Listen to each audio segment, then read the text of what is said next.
Sekarang saya mau rekaman sama salah satu musuh bebuyutan saya di kampus. Terdengar freak, tapi menarik. Ini rekaman yang paling berisi di antara semua podcast saya. Jadi dengerin dengan utuh. Oke, bersama saya saudara Elsavan Nahak.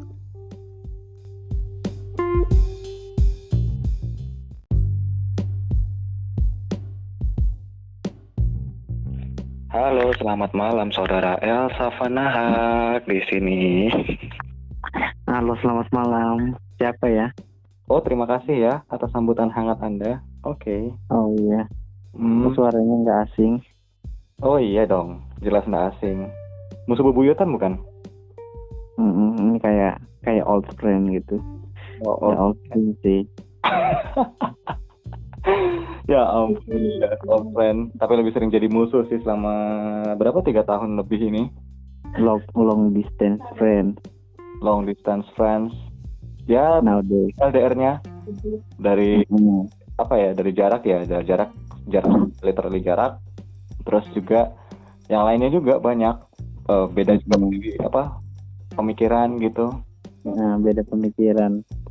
Itu sih yang paling Beda mindset. Yang penting jangan beda apa? Jangan beda ideologi, itu yang bahaya. Oh siap ya, kalau Karena itu sekarang banyak ideologi yang menghancurkan bangsa. Apalagi buat pemuda-pemuda tuh, jangan sampai salah memahami suatu ideologi. ya. Kamu tahu kan sekarang apa orang mau ubah ketuhanan yang Maha Esa itu? Ya, makanya mau bukannya mau diubah yang katanya PKI itu bukan? Iya, maksudnya ketuhanan yang Maha Esa itu diganti dengan kebudayaan apa gitu intinya. Oh, belum dengar. Ada isu seperti itu ya?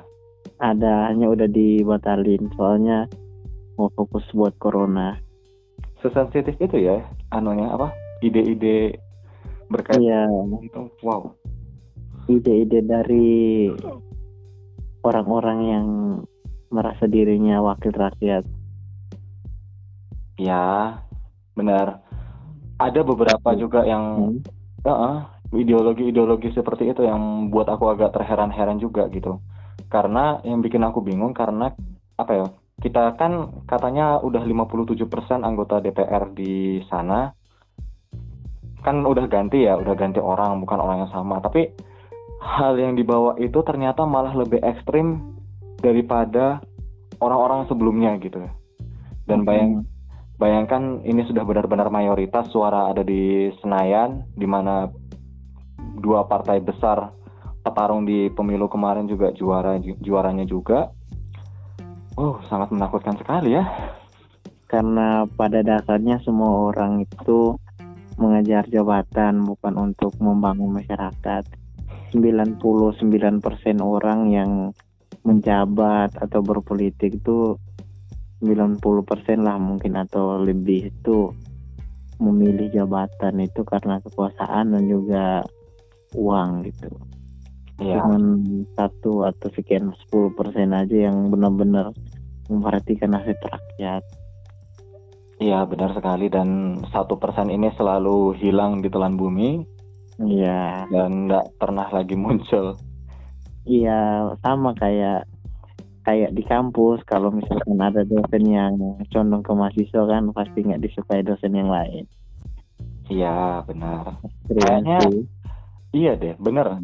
Gini, yang aku lihat itu ya, nggak cuma politik praktis, politik kemahasiswaan juga perlahan-lahan sudah mulai kayak gitu. Bahkan di tingkat besar aja sudah kelihatan banget gitu loh. Ini aku jadi khawatir. Apa sih yang buat ini terjadi gitu loh? Kok bisa ya orang-orang itu pemikirannya atas kekuasaan itu lebih mengerikan daripada orang zaman dahulu? Ya mungkin karena pada zaman dahulu itu desakan terhadap kayak beda desakan lah dalam desakan, mungkin nggak tahu ya. kalau desakan untuk bertahan hidup ini sekarang kan semakin kuat gitu kan. Iya. Kayak sekarang ini lagi pada bertahan hidup, apalagi adanya COVID-19 kan, no COVID-19 ini kan pada kayak game bertahan hidup, survive kan, semua tuh survive gitu. Jadi kalau gini loh, orang ngomong gini, siapa yang ngomong? Gus Dur atau siapa gitu, dia ngomong dunia ini cukup untuk semua orang di dunia ini dari masa ke masa, tapi nggak cukup untuk memenuhi kebutuhan satu keegoisan manusia gitu. Saya mikirnya gini, kalau misalkan bumi ini kan rusak pun gara-gara keegoisan manusia gitu. Manusia tuh egois, pengen kaya, akhirnya dia melakukan tambang minyak, pengeboran, itu kan merusak. Kalau misalkan dia cuman pakai untuk dirinya seorang kan pasti kan aman gitu loh. Iya, itu dia yang juga jadi kekhawatiran tersendiri juga gitu loh. Kita ini apalagi gini ya, dengan adanya COVID ini kan juga membuat kita kan jadi lebih bebas mendengarkan teori-teori konspirasi gitu kan. Dan kamu juga salah satu orang yang mengikuti banget seperti itu. Dan akhirnya aku juga mau nggak mau juga mendengarkan juga gitu. Setelah dipikir-pikir, I think it's kedengaran bener gitu. Kedengaran, oh iya kok reliable banget ya sama yang terjadi sekarang ini. Perang dagang saat ini terjadi, terus perang dagang, terus mulai macam-macam lah dari tingkat nasional, terus geopolitik internasional juga udah mulai nggak jelas. Bosman Sontoloyo jangan lupa nonton. Oke, iya salah satu inspirasi juga sih itu, referensi buat berpendapat seperti ini juga dari situ juga gitu, karena dia tuh kan pengusaha yang lumayan sukses lah gitu. Dia tuh kayak punya jiwa nasionalis, kayak misalkan contohnya saya itu kan punya jiwa nasionalis untuk memajukan Pol Bangtan kan. Jadi berusaha gimana sih biar Pol Bangtan bisa maju, biar organisasi ini bisa maju. Nah kalau dia tuh untuk Indonesia gitu, jadi berusaha biar kenapa sih Indonesia ini kalah sama yang lain gitu. Harus bisa gitu. Beda dong Van, kalau di lingkupnya kampus kita tuh beda. Kamu tuh maksudnya dalam skala kecil kan, contohnya kayak gitu. Mungkin kayak Ugi, dia nggak ikut sama apa-apa, tapi dia jadi bisnismen kan, terus dia kampus. Oh, si temanmu yang itu ya, Ugi, yang paling hobi jalan kaki ya? Iya, itu kuat banget itu. Mantap banget itu memang gitu. Ya Allah. Gila. Itu ya memang sih, kalau misalnya udah patah hati nggak bisa dianu lagi. Iya, terlatih patah hati. Ya itulah. Ya nggak apa-apa sih, itu ekspresi kan. Tapi balik lagi ke yang tadi aku bilang itu kan, ke kekuasaan lagi. Kamu punya ketakutan yang sama nggak kayak aku? Kalau aku sih punya. Aku takut gini. Bukan takut sih, kekhawatiran terjadi gini. In one day, beberapa hari ke depan, beberapa bulan ke depan, semakin kuatnya egoisan orang ini, semakin kuat pula ambisinya, ya kan? Yang membuat aku khawatir ini, how long kita bisa bertahan dari ini semua gitu. Sementara mereka itu kan terus memperkaya diri mereka sendiri, terus memperkuat kekuatan mereka juga gitu. Dan akhirnya dengan sukarela dan mau tidak mau, kita akhirnya harus menerima dampaknya gitu loh. Kamu punya kekhawatiran yang sama nggak kayak gitu? Kalau itu mah memang masalah yang sedang terjadi di dunia ini gitu. Kayak maksudnya kita bahas sedikit konspirasi ya. Kan 1% orang yang benar-benar punya kekayaan di mana-mana, kayak Rothschild, Rockefeller, itu kan banker-banker yang menguasai hampir seluruh bank di dunia kan. Memang itu orang-orang yang benar-benar memperkaya dunia gitu. Bahkan penemu yang punya perusahaan Apple nih, siapa namanya? Steve Jobs.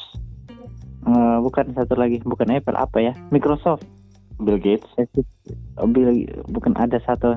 Siapa namanya? Bill Gates sama satunya tuh Paul Allen. Yang termasuk orang terkaya. Paul Allen. Siapa gitu lupa. Dia ngomongnya gini. Dulu tuh dia waktu masih muda tuh dia berusaha untuk merancang webnya sendiri gitu. Sekarang saat udah kaya dia bahkan bisa merancang dunia ini sesuai dengan keinginannya gitu. Iya. Karena memang maksudnya kelompok 1% ini kan nggak pernah melihat nggak sesuatu yang nggak menguntungkan mereka, ya disingkirin aja semua. Intinya ya mikirin mereka semua gitu, nggak tahu hancurnya dunia ini kayak gimana. Ya ke depan memang kayak gitu. Sistem apa istilahnya, oligarki ya, yang orang kaya menguasai negara. Ya, oligarki, benar. Ya, jadi negara tuh dikuasai oleh orang-orang kaya. Bukan kita lihat bukan dalam konsep nggak harus bernegara. Kita lihat di kabupaten atau ya kabupaten lah. Di kabupaten pun yang menduduki bupati pun itu di sampingnya ada pengusaha-pengusaha kaya yang berdampingan gitu.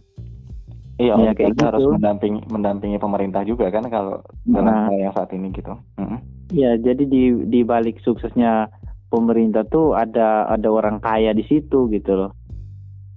Makanya dari mereka itu kan mengendalikan pemerintah gitu. Iya. Dan kamu apa ya?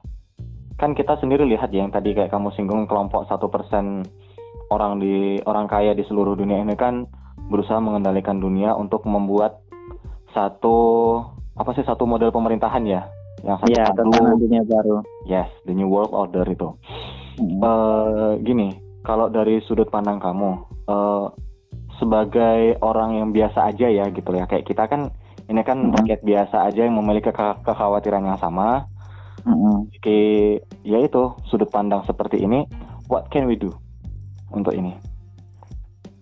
Kalau semuanya itu untuk merubah suatu sistem tuh butuhkan sesuatu yang namanya people power ya. People power tuh berarti kesadaran masyarakat, di mana masyarakat itu sadar kalau selama ini ditipu gitu, semuanya itu ditipu gitu, semuanya itu sadar bangkit biar kita bisa melawan sistem ini gitu, sistem yang selama ini dibuat sama kelompok 1% orang untuk menguntungkan mereka gitu. Contohnya kayak kita bahas hal-hal ekstrim lah gitu, kayak menciptakan suatu masalah krisis gitu. Krisis suatu negara dengan adu domba agama.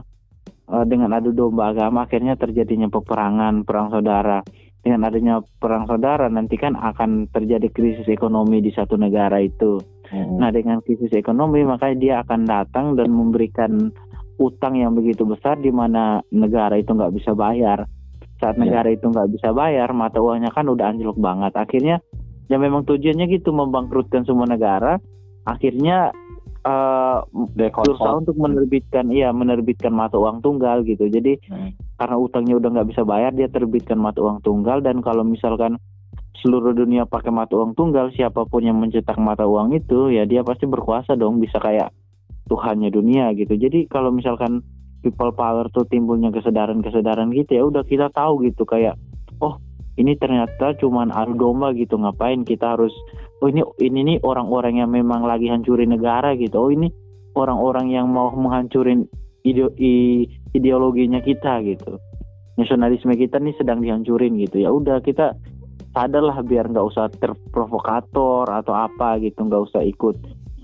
Tapi itu memang susah sih, soalnya di rakyat di bawah nih kita boleh sadar, tapi pemerintah ya bagaimana gitu, soalnya semuanya ikut sistem. Contohnya gini, negara pada saat semua hal yang berkaitan dengan kesehatan pasti di bawah naungannya WHO.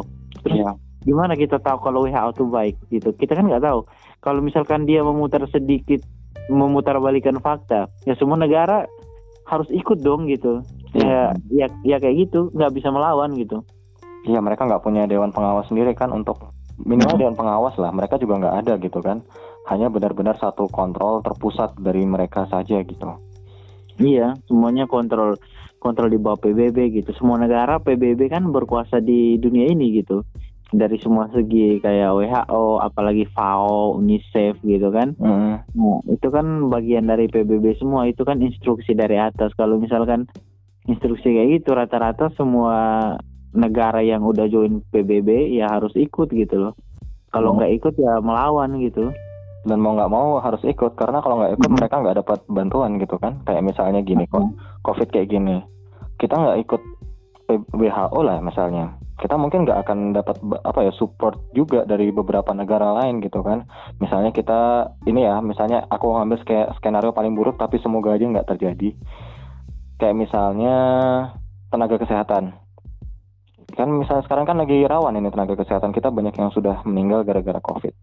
Misalnya kita keteteran gitu kan, kita tetap butuh dokter impor juga kan gitu, dan yang bisa memberikan akses itu kan hanya WHO, dan kita terpaksa tunduk patuh lagi kan dengan mereka gitu kan. Iya. Wow.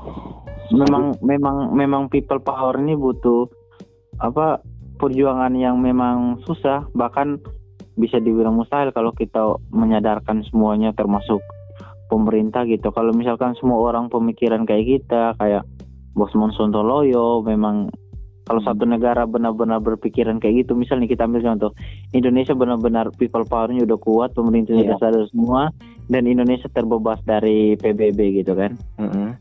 Ada semua instruksi tatanan dunia nih kita nggak ikut, kita benar-benar mandiri, tapi tetap kita bakalan dihancurin, dikirimlah teroris, diadu domba lah sudah, dan lain sebagainya. Ya tetap kayak gitu sebuah sistem yang benar-benar kita ambil contoh nih, semua negara yang mayoritas agama atau yang punya agama itu rata-rata hancur gitu. Kita ambil contoh Timur Tengah gitu.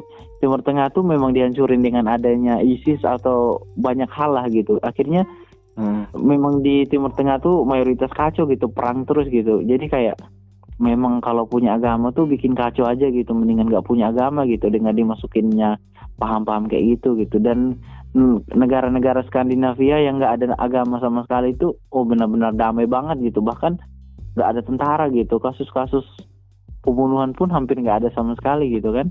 Memang semua kayak gitu. Contohnya kayak misalkan ada negara yang melawan COVID-19, contohnya Italia nih, dia kan ngelawan tuh, bahkan presidennya juga ngelawan tuh Italia tuh. Iya, benar. Mereka nggak percaya kalau penyakit ini mematikan, rata-rata penyakit bawaan. Ya entah kenapa yang mati banyak banget dong di Italia itu. Itu kan pasti ada dua hal di balik itulah kok bisa seperti itu gitu. Makanya saya kemarin agak khawatir juga pas Gubernur NTT mengeluarkan 10 momentum untuk melawan WHO gitu. Waduh, bisa diobrak-abrik nih NTT sama elit global kan. Iya. Dikirimin virus dikit aja gitu. Ke tengah. Soalnya kan semua ini kan bisnis gitu. Kita mikirnya sekarang benar-benar masalah perang dagang ini benar-benar krisis bagi Indonesia, soalnya dua negara raksasa kayak Amerika dan Cina ini kan benar-benar perang dagang, di mana ada informasi yang mengatakan WHO itu bergandengan sama Cina untuk ngebunuh Amerika gitu kan. Dan ya lihat saja kan Donald Trump udah nggak akui WHO lagi, udah ini tenaga kesehatan kok di Amerika yang meninggal banyak banget gitu. Terus 1 bulan sebelum adanya COVID-19 nih, Cina ngeborong semua APD di seluruh dunia tuh diborong semua sama Cina. Terus tiba-tiba ada COVID, baru Cina tuh ngejual lagi. Makanya pas kita impor APD dari Cina, datangnya made in Indonesia gitu. Ya memang karena itu bisnis gitu. Udah dibeli semua, giliran pas COVID datang dijual 10 kali lipat harganya. Kayak gitu. Itu semua itu bisnis. Iya, semuanya tuh bisnis, back to business lagi. Ya gimana ya? Kayak misalnya sistem informasi, data sekarang bisnis. All of the semua dari kita kayak dalam pusaran bisnis gitu.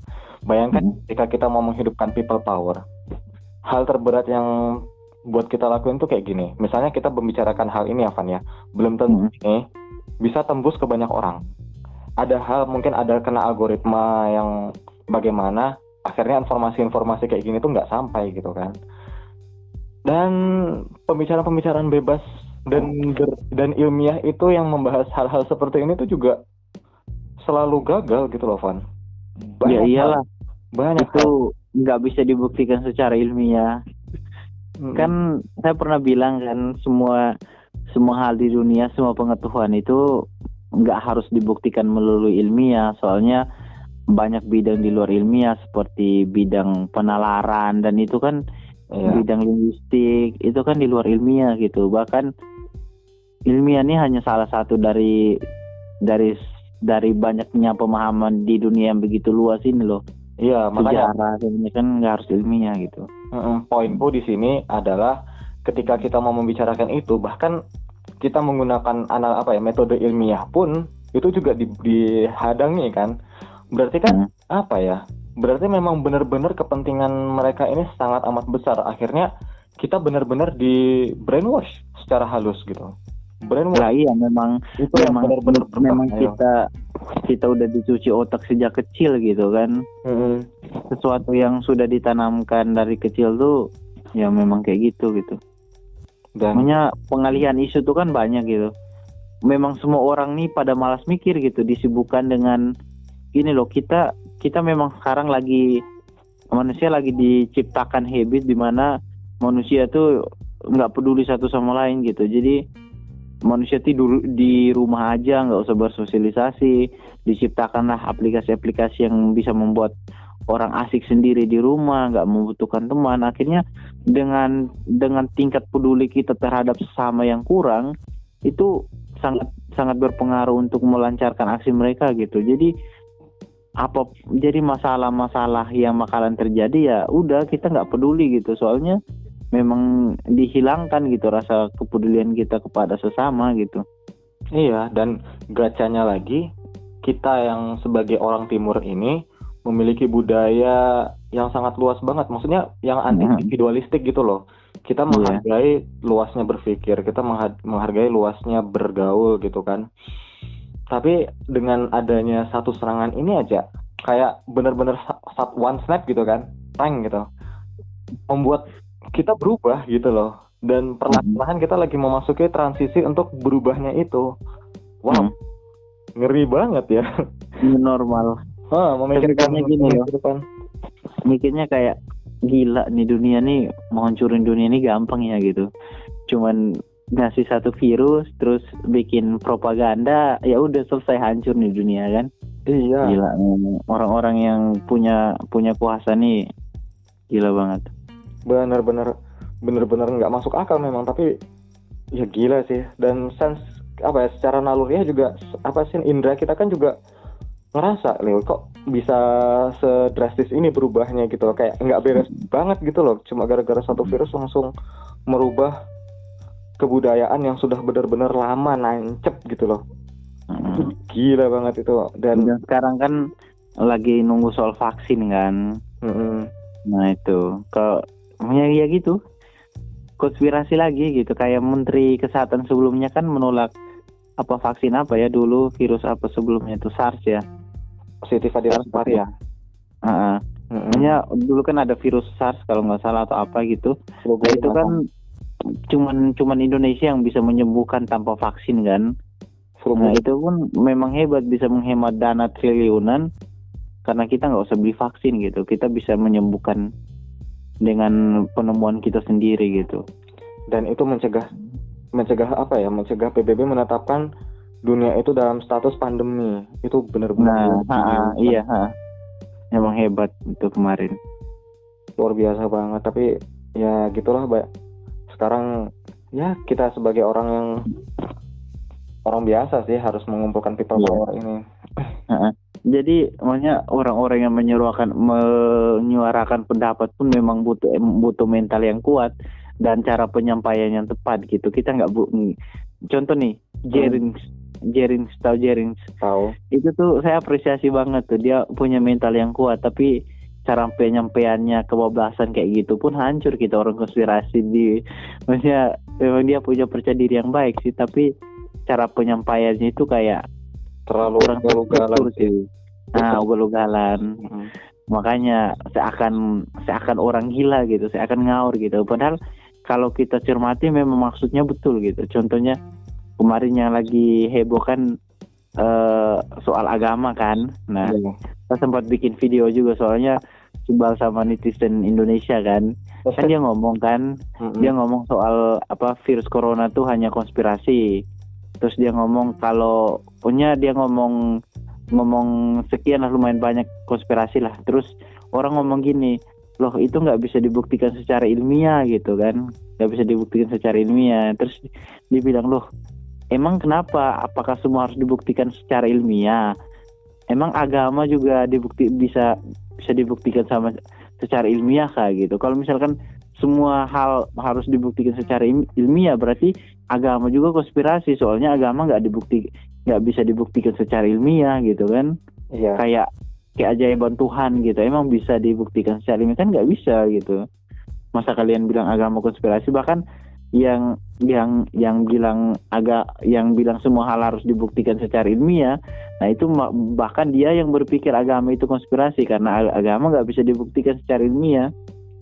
Tapi itu penalaran kita gitu. Karena itu apa ya? Ya selain penalaran juga itu kan aktivitas rohani yang ritual, dan itu memang nggak harus dibuktikan karena itu kan spiritual banget gitu loh. Hanya beberapa, nggak semua orang bisa mendapatkan pengalaman yang sama dalam kegiatan spiritual ini begitu. Jadi aku setuju dengan itu. Ya udah ngomong aja gini. Kalau semua hal bisa dibuktikan secara ilmiah, misalkan nih kamu jalan ke hutan gitu gelap-gelap, kenapa kamu takut sama setan? Setan kan nggak bisa dibuktikan secara ilmiah gitu kan. Iya. Hantu kan nggak bisa dibuktikan secara ilmiah, terus ngapain kamu takut gitu kan? Dan beberapa mitos juga kan seperti itu. Kalau misalnya kita nggak ngelakuin, apa yang terjadi? Bukti ilmiahnya apa? Kan nggak bisa dibuktikan. Nggak bisa gitu. Dan memang kita ngebangkitin people powernya susah. Soalnya memang zaman sekarang tuh orang-orang tuh pada malas mikir, lebih mementingkan sosial media, main TikTok, goyang-goyang nggak jelas gitu, banyak yang like gitu, mikir ngapain sih mikirin gini gitu, manfaatnya buat kita apa gitu. Lagian kita ngebahas hal-hal kayak gini, kita ngomong sama 10 orang, paling 1 atau 2 orang yang paham. Soalnya nggak semua orang bisa paham loh hal-hal kayak gini, hal-hal konspirasi. Dan kita diketawain, Van. Nah, diketawain dong. Makanya harus kalau misalkan kita mau ngomong konspirasi itu harus lakukan pendekatan dulu gitu kan. Kalau udah akrab, terus ngeliat dulu nih orangnya kayak gimana gitu. Cari celah. Kalau orangnya agak keras juga, ya susah sih. Makanya saya mikirin nasib bangsa, terutama bangsa Indonesia ke depan nih kayak gimana. Soalnya kan bangsa Indonesia ini kan bangsa yang beragama juga gitu, yang sekarang lagi di provokator habis-habisan lah gitu untuk menghancurkan Indonesia gitu. Ujian kita. Dan dari segi konspirasi kan perang dunia ketiga tuh kan bakalan nanti perang agama kan, makanya agama paling besar kan Kristen dan Islam gitu yang sedang diadu domba. Makanya saya tuh jujur orangnya jengkel banget sama orang-orang yang ya bisa dibilang ekstrim sih, tapi kayak orang-orang yang bisa dibilang agamis lah, tapi nggak salah sih agamis, tapi kadang-kadang orang yang kayak gitu tuh nggak ada toleransi gitu, merasa bagiannya itu agamanya itu paling benar, ya udah gitu, nggak peduli lah sama yang lain gitu loh. Iya, makanya agak berbahaya Van sekarang ini, Van. Di kondisi yang saat ini kita itu dihadapkan sama 2 titik ya, Van. Kita itu kalau terlalu ke kanan, kita jadi konservatif, berujung menjadi radikal, ya kan? Kalau kita terlalu ke kiri, kita akhirnya menjadi ateis dan kita menganggap tidak ada agama. Itu juga berbahaya. Yang jadi satu kunci ini bagaimana caranya kita itu bisa benar-benar sama-sama nggak sampai kuat diadu domba gitu loh. Bayangkan kayak kita ngomong kayak gini kan, kita misalnya ngomong agama kan, kalau misalnya kita ya Van ya, kan kita kan bebas aja kan ngomong agama. Kamu ngomongin misalnya tentang sholawat, it's okay, it's free for you. Terus kamu juga ngomongin tentang ibadah kamu ke aku kan, nggak apa-apa gitu loh. Tapi memang ada orang yang mudah tersinggung, apalagi soal rasisme kan biasanya rasisme itu berhubungan sama agama sih. Makanya kadang orang yang rasis tuh rata-rata orang yang agamis gitu, yang nggak ada toleransi. Intinya orang yang rasisme itu rata-rata, kalau Indonesia ya itu rata-rata nggak ada toleransi. Dan saya udah udah ketemu beberapa orang yang memang rasis dan juga agamis sih. Rata-rata kalau orang seperti itu hidup di daerah yang benar-benar homogen, nggak ada keberagaman gitu. Jadi satu daerah tuh satu agama, satu suku semua gitu. Jadi memang nggak ada keberagaman gitu. Kalau misalkan dia hidup di udah keberagaman, apalagi kalau ketemu sama orang-orang dari seluruh Indonesia kayak kita di Polbangtan, itu dijamin nggak ada orang rasis sih kalau di situ, soalnya udah berinteraksi semua sama orang-orang dari seluruh Indonesia kan. Iya, benar sekali. Rata-rata kayak gitu. Kita udah diuji banyak hal loh dengan keberagaman kita sendiri kan.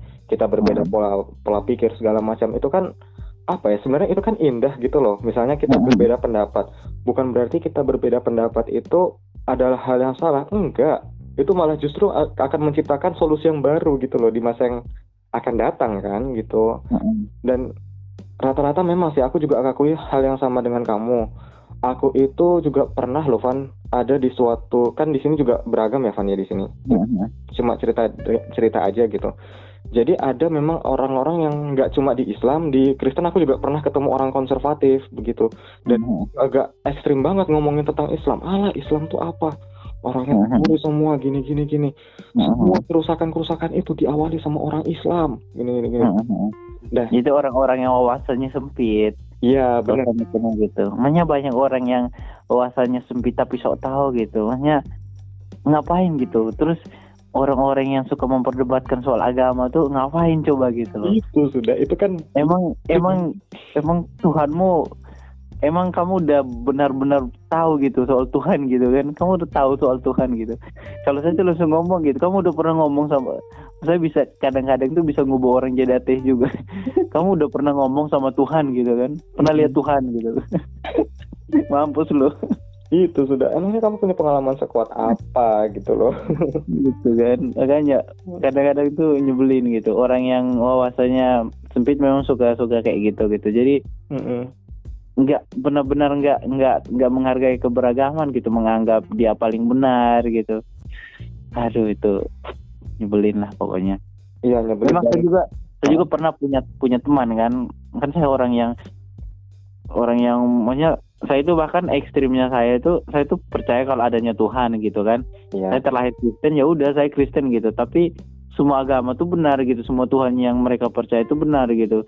Dan saya mempelajari semua agama gitu.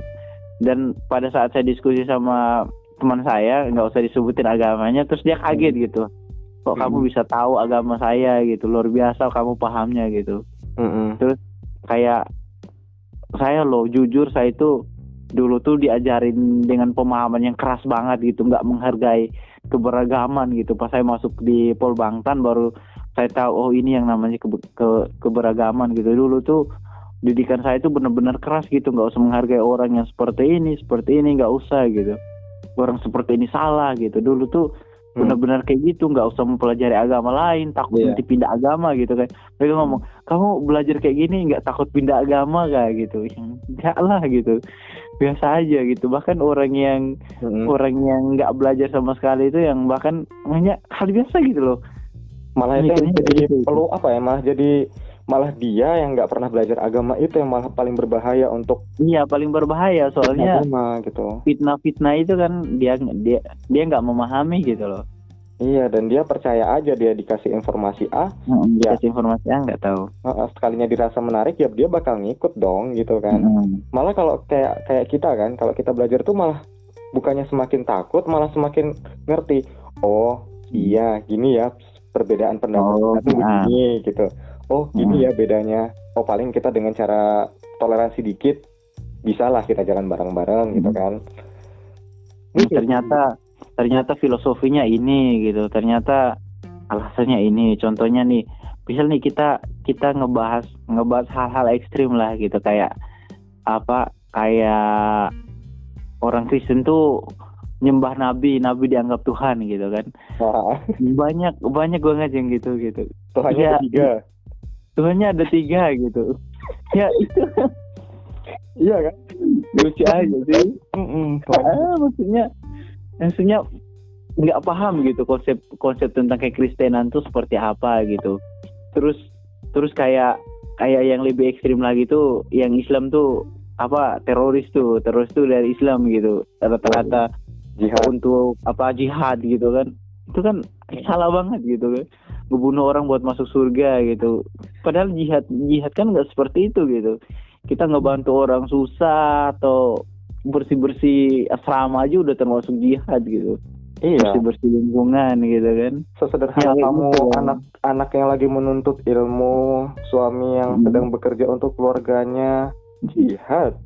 Dan Maksudnya- kalau kamu mati karena itu juga jadi mujahid kamu, mati syahid kamu. Syahid gitu. Pokoknya saya lo bisa misalkan ada orang Kristen yang ngomong kayak gitu, saya bisa lo jelasin gitu kan, jelasin ya karena apa? Karena saya tahu gitu gunanya kita belajar kayak gitu, jangan ada agama mau yang teman agama yang jelekin agama lain kamu tambah gitu. Bisa kan kita ngomongnya kan kita lihat kan jihad itu kan pada zaman dulu kan memang jihad itu kan benar-benar berperang gitu, laskar jihad maksudnya zaman dulu memang apa namanya Osama bin Laden astaga itu zamannya Nabi Muhammad dulu kan. Zamannya itu kan kaum Abu Bakar itu kan Bakar, itu kan benar-benar berperang gitu jihadnya kan. Tapi Iya. jihad zaman sekarang kan nggak seperti itu gitu. Kita memahami konsep dari penalaran kitab tuh kadang-kadang kan agak bahaya juga gitu. Ya berbahayanya itu karena kita menyempitkan pola pikir, akhirnya pendapat kita tuh cenderung nggak luwes gitu loh, terlalu kaku. Iya, kaku banget. So, itu cenderung itu kadang-kadang kayak apa ya, merendahkan orang-orang seperti itulah. Jahat sih, tapi ya memang orang-orang dengan wawasan sempit tapi suka berkomentar tuh nggak bagus lah pokoknya. Iya, bukan berarti kita merendahkan ya, Van. Cuma ini jadi apa ya? Jadi guyonan lagi gitu loh, guyonan bagi kayak kita. Jadi hal yang lucu gitu. Ternyata orang-orang kita sendiri itu sensitif tapi nggak tahu apa yang disensitifin gitu loh.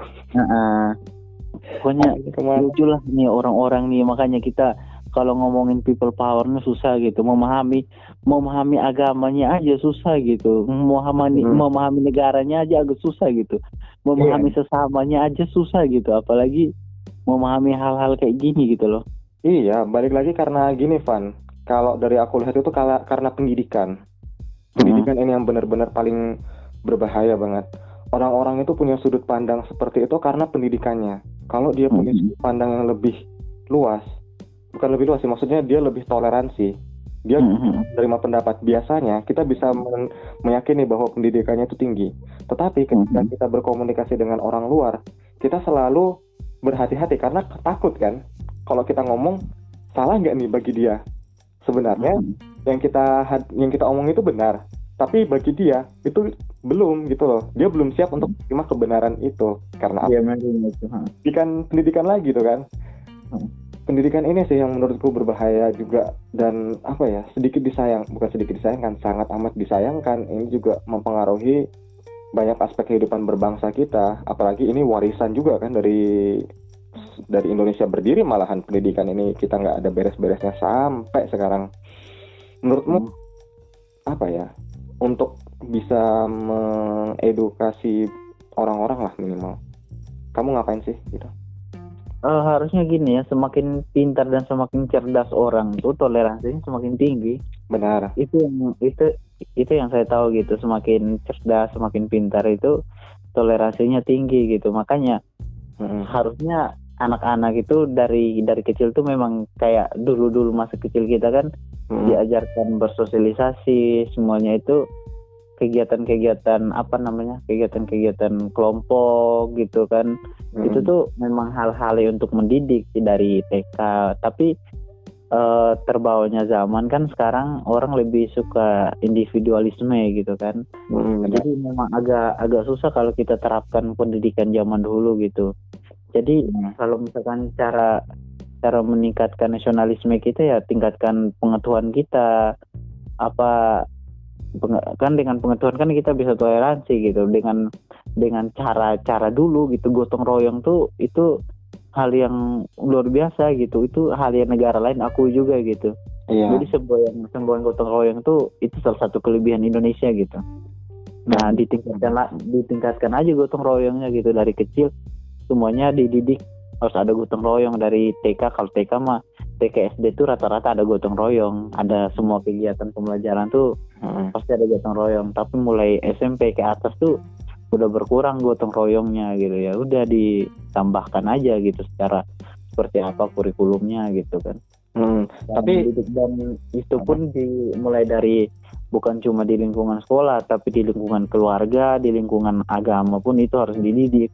Soalnya ada orang yang memang di keluarganya benar-benar dididik kalau agama ini benar-benar salah gitu. Oh, agama ini benar-benar salah gitu.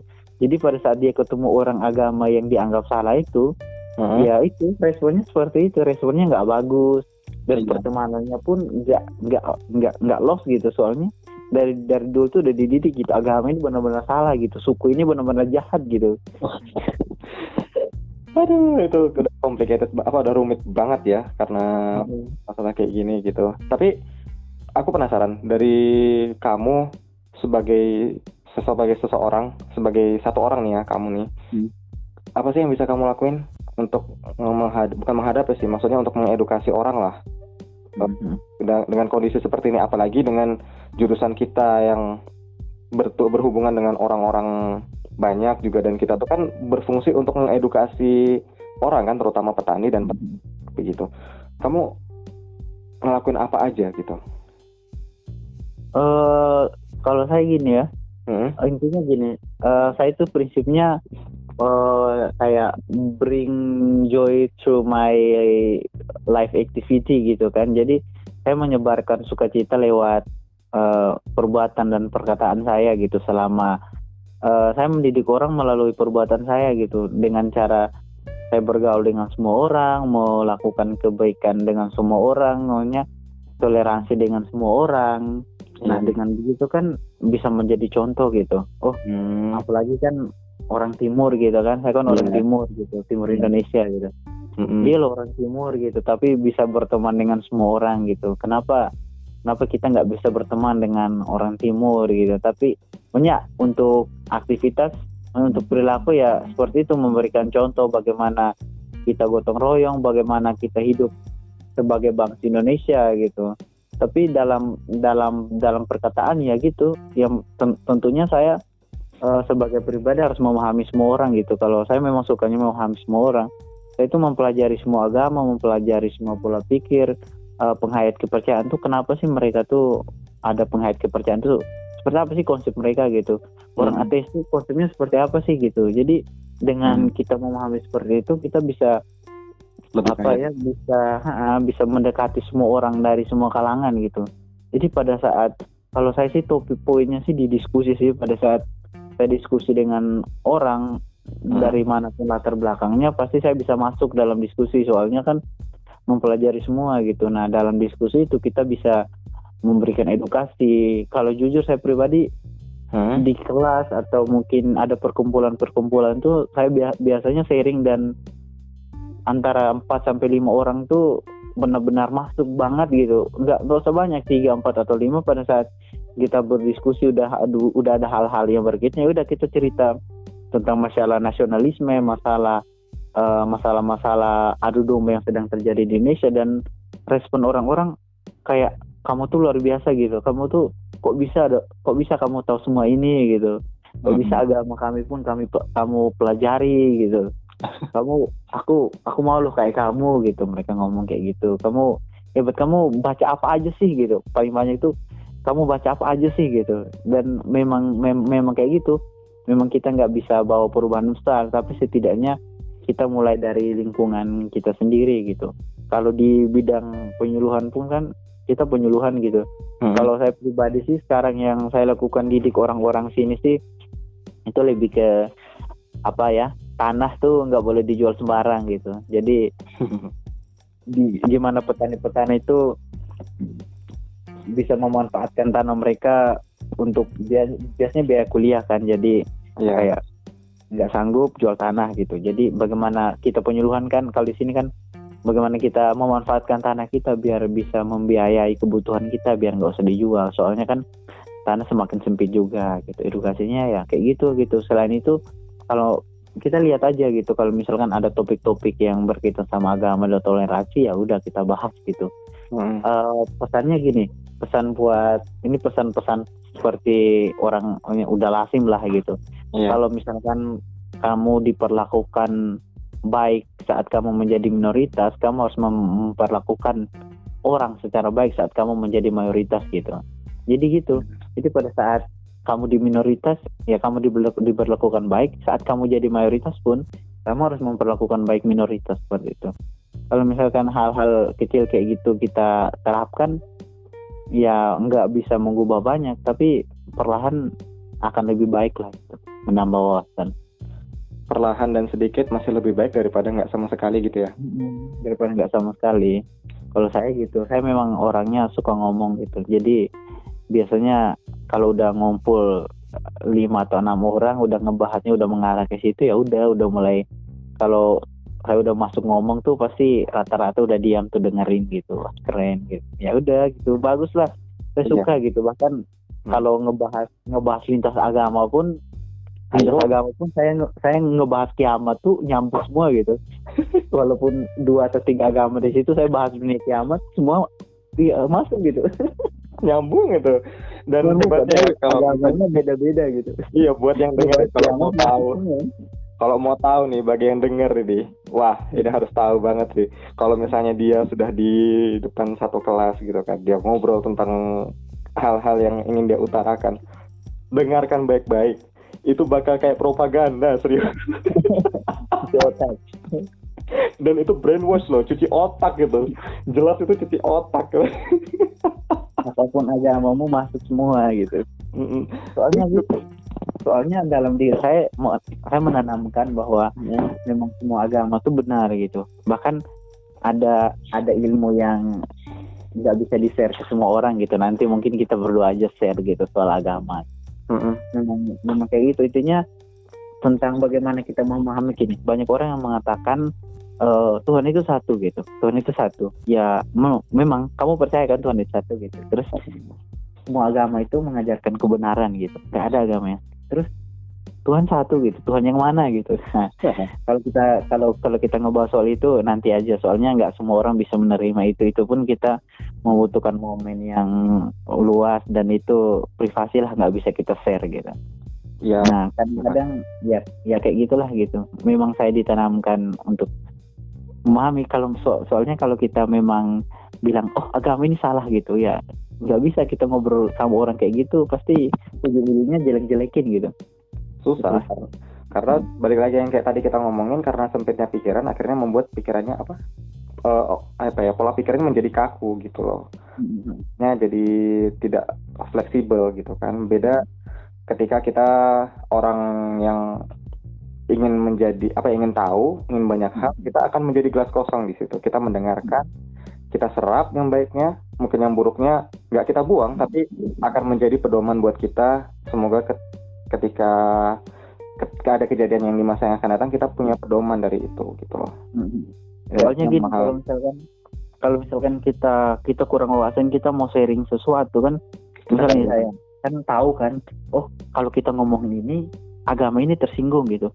Kalau kita ngomongin ini agama ini nggak enak gitu. Kalau kita ngomongin ini suku ini nggak enak gitu. Berarti ngomongnya kayak gini biar semua tuh asik gitu. Nah, gunanya kayak gitu. Kadang tuh situ jengkel banget gitu.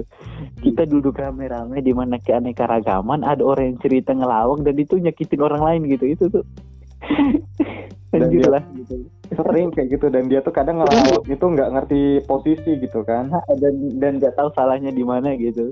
Itu bahaya banget sih. Kalau kita kan lawak itu kan mungkin receh kan. Mungkin adalah sama substantif yang kita omongin gitu. Iya, ada poin penting yang bisa diambil lah gitu. Kita udah keanekaragaman gitu, beda agama, beda suku gitu, ngelawaknya itu nggak asik lah pokoknya bagi telinga orang-orang lain gitu. Kalau misalnya salah mengerti aja itu sudah berbahaya banget, apalagi kondisi kita yang sudah gampang diadu domba seperti ini. Sudah gampang ya. Indonesia ini napasnya pendek gitu. Saya mikirnya gini, Indonesia ini kalau sesuatu yang berhubungan sama agama tuh kayak siap mati gitu. Iya, apalagi gini Van, ada buzzer. Buzzer. Iya kan, buzzer itu. Kita punya pendapat tetap gara-gara ada buzzer. Gila kan, kayak trending akhir-akhir ini gitu. Buzzer. Wih, itu juga sih yang mempengaruhi orang, akhirnya sudut pandangnya jadi sempit lagi gitu loh. Kita yang mati-matian untuk membuka sudut pandangnya, ya sempit lagi gitu. Berat lagi lah ibaratnya. Aduh. Makanya kalau kita mau belajar toleransi atau belajar apa-apa, memang harus kita tingkatkan wawasan kita gitu. Ya memang harus ditingkatkan dan harus siap sakit sih, bukan sakit dalam artian sakit sesungguhnya, tapi sakit menerima bahwa sakit menerima bahwa pendapat kita tuh berbeda gitu. Karena ada orang yang ketika menerima pendapat itu, dia malah sakit dan tidak bisa menerimanya dengan baik. Akhirnya terjadi perlawanan dan akhirnya keluarlah perkataan-perkataan yang kurang enak, kurang etis, begitu. Makanya kalau misalnya sudah diskusi hal-hal yang seterbuka ini, sefrontal ini, ya diharapkan untuk bisa menerima dengan baik, begitu. Menerima itu, kemampuan diskusi dan komunikasi itu memang diperlukan, kemampuan memahami orang. Iya, nggak cuma memahami orang sih. Kadang kita juga diskusi orang kan untuk bisa memahami diri kita sendiri juga gitu. Ya, karena memahami diri kita dan orang lain. Iya, karena secara nggak langsung juga diri kita nggak bisa sepenuhnya bisa menilai diri kita sendiri begitu. Karena ada orang yang menganggap agamanya kuat, kita ngebahas hal-hal di luar agama itu benar-benar mentah gitu. Dia nggak mau ngebahas gitu, dan benar-benar salah gitu di luar ilmu yang diajarkan agamanya gitu. Ada orang yang memang seperti itu gitu. Jadi kalau kita ngebahas kayak gini, oh nih orang nih nggak usah ngebahas kayak gini gitu, dia nggak bakalan terima gitu. Ya udah, nggak usah ngebahas gitu, yang ngelihat orang dulu. Iya, lihat-lihat lagi, dan orang pasti tahu lah dengan seperti itu kan kayak mana kita harus bersikap, dan itu nggak apa-apa sih, itu udah hak dia. Cuma ya berarti kan jadi pandangan lagi buat kita bahwa kita harus hati-hati gitu. Dengan orang seperti ini gitu. Jangan sampai nanti menimbulkan permasalahan lagi. Ya Allah ini. Well, Evan, mungkin sudah lumayan lama kita berbicara. Mungkin kita nggak usah langsung banyak, tapi kita buat part berlanjut lah gitu. Jadi nanti ada hal yang mungkin menarik yang bisa kita bicarakan. Jadi kita nggak ada bahan yang putus-putus lah ke depannya gitu, oke? Iya. Aku nanti tunggu kolaborasi dari siap. Nanti aku tunggu kolaborasi dari Evan karena dia juga punya podcast loh teman-teman. Baru sih, belum mulai sih. Saya kemarin ngedengerin, gila sih podcastnya Gali sama Alfi, Self Love. Asik. Ya, itu dong. Itu urusannya Alfi sebenarnya begitu ya. Ada sedikit beberapa opini saya begitu di sana, dan jangan lupa dengerin podcastnya Gali bisa lewat Spotify juga. Dan juga jangan lupa dengerin podcastnya Evan. Apa nama podcastnya Evan? Podcast with Mr. Fun. Nah itu dia podcast. Funnya Fun ya? Iya dong. Oke, Mr. Fun. Ya, seorang Evan yang selalu fun. Oke, terima kasih banyak ya. Semoga tetap sehat terus, tetap terus berkarya, tetap terima lah segala macam. See you soon. Kenyataan hidup. Aku kangen hal-hal saya jadi. Terima kasih banyak, terima kasih banget. Oke, terima kasih. Oke, selamat malam. Selamat malam.